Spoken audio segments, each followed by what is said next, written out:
Je m'appelle Francky Narcisse. Nous continuons à réfléchir sur le poison mortel qu'est l'amertume. L'amertume est une coûteuse, désagréable réaction à une pénible expérience dans la vie.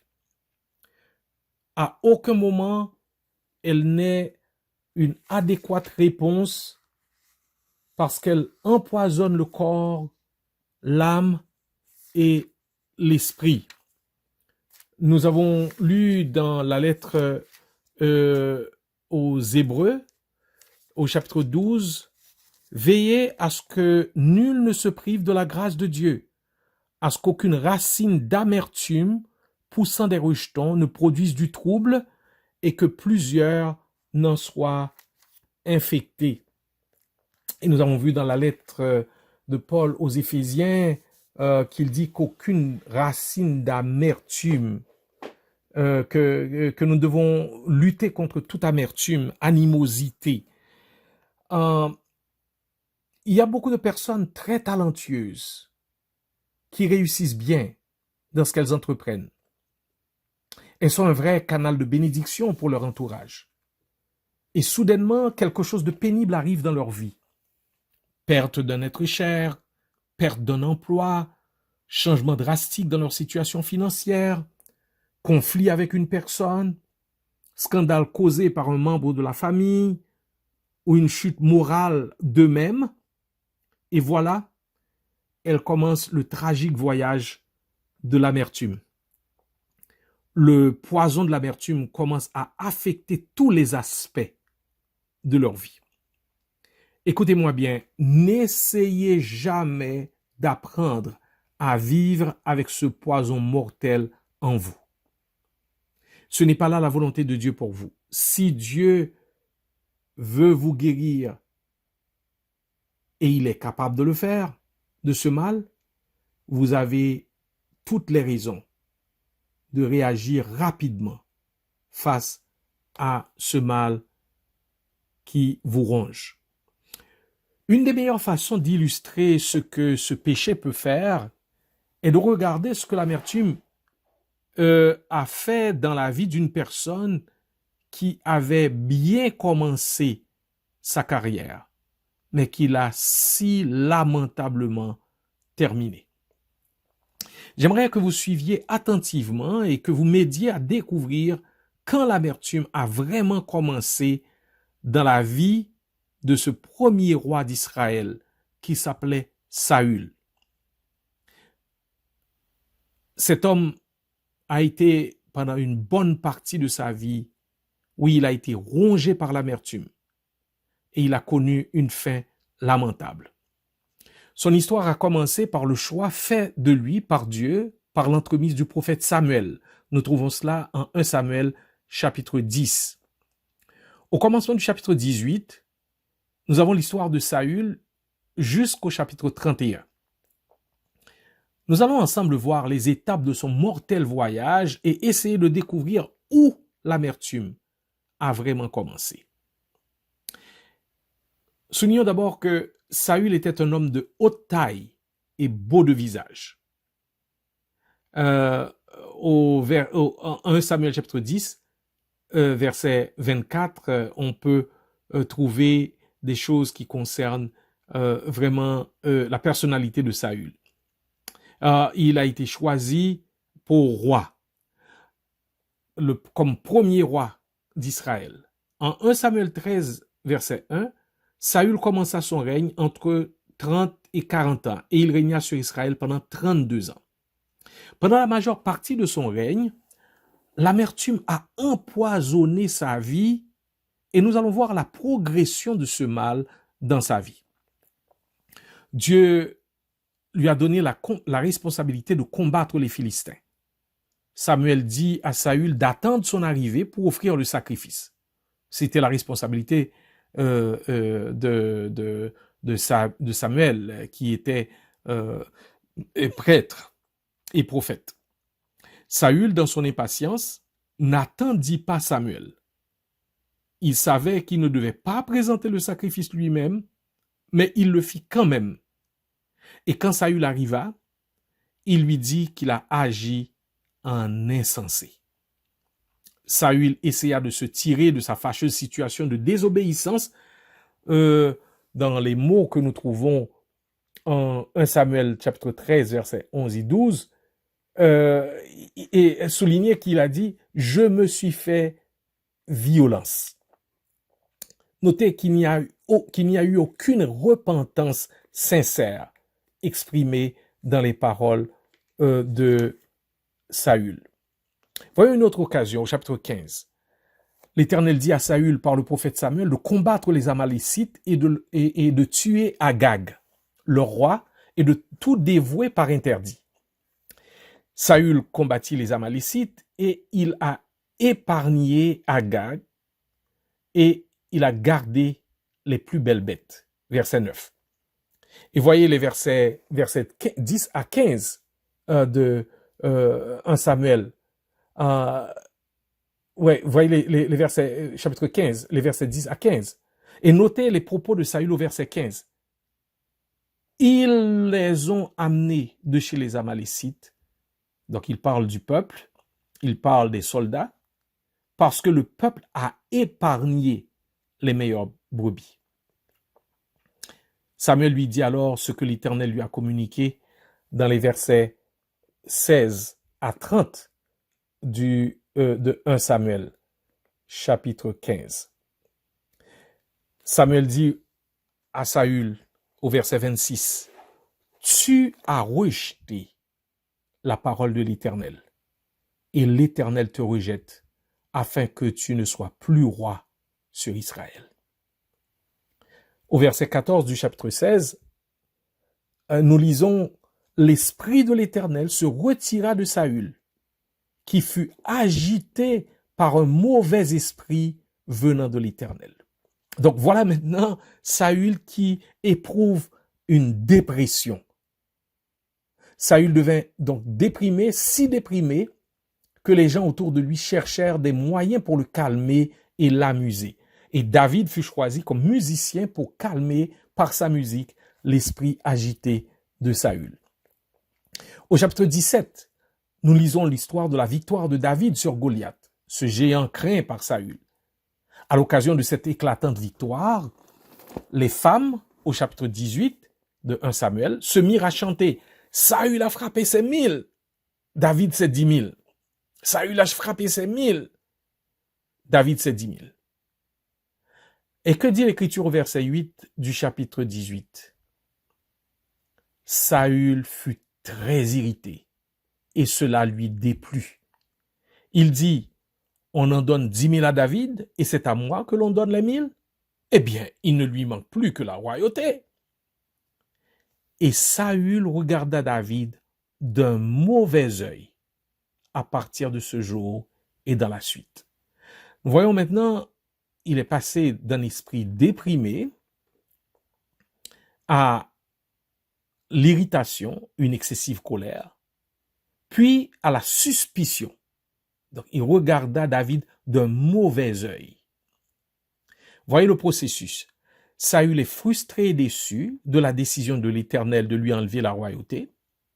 Il devient excessivement en colère, puis suspicieux envers David. Il va encore franchir un autre pas au verset 10 à 15 du chapitre 18. Voyez surtout le verset 15. Saül a éprouvé de la peur. Il eut peur de David. Donc, maintenant, il y a la peur qui commence à dominer l'esprit de Saül. Le verset 13, il l'éloigna de sa personne. Donc, la séparation. Donc, dépression, irritation, suspicion, peur. Maintenant, séparation. Comme si ce n'était pas assez, Saül décida dans son cœur qu'il fallait détruire David. En 1 Samuel chapitre 18, versets 17, 21 et 25. Il a fait un complot pour se débarrasser de David. Il se disait en lui-même, et réellement, il faut que je me débarrasse de cet homme. La personne amère, dominée par la colère, est déjà un meurtrier dans son cœur. Oh, il ne lui manque que l'occasion pour le devenir dans les faits. Saül, à cette étape-ci, n'est pas seulement meurtrier dans son cœur, mais il a fomenté, il a conçu un plan destructeur qui a tout l'air d'une bonne affaire pour David. Donc, épouser sa fille. Mais à quel prix? Au prix de 100 prépuces de Philistins. Son plan était donc de se débarrasser de David, non par ses propres mains, mais par celles des Philistins. Donc, pour avoir 100 prépuces de Philistins, il faut affronter 100 personnes. Il faut arriver à les tuer pour prendre leurs prépuces et ainsi apporter ces 100 prépuces à Saül. C'est tout à fait insensé la demande de Saül. Mais parce qu'il veut la mort de David, eh bien, il donne un défi à David en sachant que ça allait causer sa mort. Mais qu'est-ce que David avait fait à Saül? Absolument rien. Tout a commencé par le chant des femmes, quelque chose qui était indépendant de la volonté de David. Si vous avez de l'amertume dans votre cœur, vous allez aussi concevoir des plans destructeurs. Vous allez essayer de manipuler les circonstances pour en finir avec la réputation, la carrière ou le ministère, ou peut-être même la vie physique de la personne envers qui vous éprouvez cette amertume. Dans tout cela, qui était en train de mourir moment après moment dans cette histoire?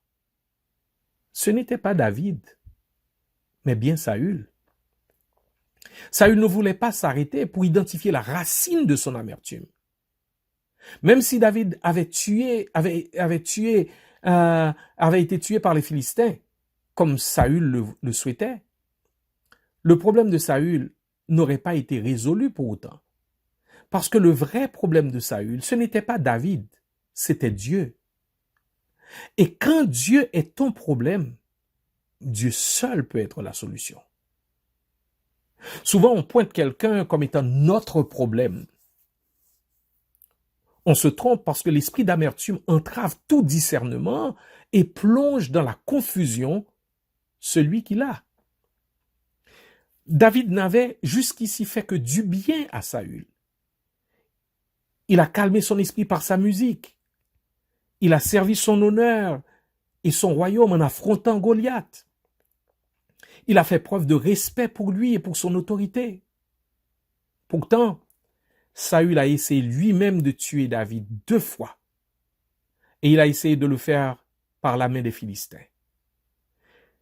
Si vous ne réglez pas le problème de l'amertume dans votre cœur, si vous ne vous repentez pas de ce péché, il va arriver un point que vous allez être irrationnel. Un point où vous allez poser des actes de folie. Au verset 11 du chapitre 19, Saül envoie des gens pour tuer David. En 1 Samuel 18, verset 11, il a caché au début son dessein lorsqu'il leva sa lance pour frapper David une première fois. En 1 Samuel 19, verset 10, il l'a encore caché quand il a voulu que David tombe sous la main des Philistins. Il l'a encore caché quand il a voulu le frapper de sa lance une deuxième fois. On aurait pu dire que c'était une erreur. Ce qui était jusque-là caché est devenu clair quand Saül envoya des gens en embuscade autour de la maison de David et de Michal avec le but de le tuer. 1 Samuel 19, verset 11. Si vous avez un esprit d'amertume et si vous ne décidez pas de vous en repentir, les desseins de votre cœur que personne ne connaît maintenant vont tôt ou tard se manifester. Jonathan, le fils de Saül, ce jeune homme vertueux qui avait une profonde affection pour David, va être sollicité par son père pour faire partie du camp des amers. Saül va chercher à l'infecter par son amertume. Il fit une première tentative au chapitre 19, versets 1 à 7. Cette tentative a échoué. Il va encore essayer au chapitre 20. se rendant compte que Jonathan ne se laisse pas contaminer. Au verset 33. Lorsque Jonathan a refusé de se laisser contaminer, la colère de Saül s'enflamma contre Jonathan. Il lui dit, « Fils pervers et rebelle, je sais bien que tu as pour ami le fils d'Isaïe, en parlant de David, à ta honte et à la honte de ta mère. Car aussi longtemps que le fils d'Isaïe sera vivant sur la terre, il n'y aura point de sécurité ni pour toi, ni pour ta royauté. Et maintenant, envoie le chercher et qu'on me l'amène, car il est digne de mort. » Jonathan répondit à Saül, son père, et il lui dit, « Pourquoi le ferait-on mourir? Qu'a-t-il fait? » Et Saül dirigea sa lance contre lui pour le frapper.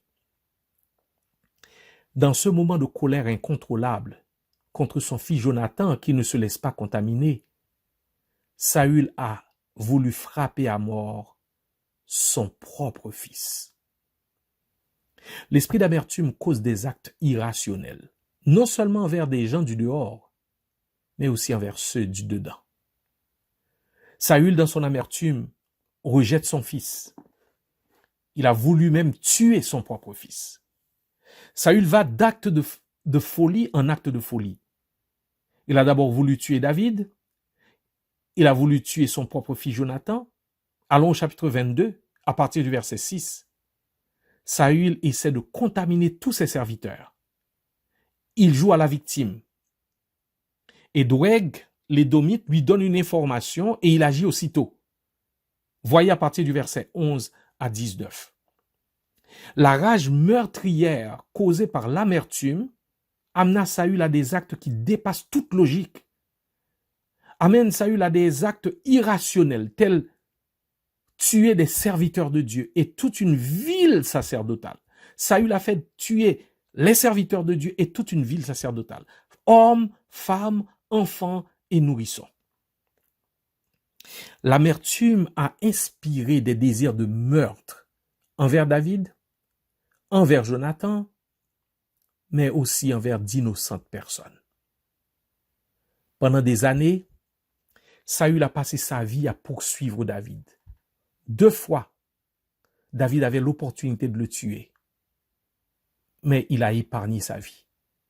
Pourtant, Saül a passé le reste de sa vie à poursuivre ce jeune homme qu'il aimait et qui le respectait. Conséquence, Saül a voulu entendre Dieu, mais le ciel est devenu silencieux. Dieu a décidé de ne point parler à Saül. Et qu'est-ce que Saül a fait? Voyez le chapitre 28, verset 4 et le verset 6.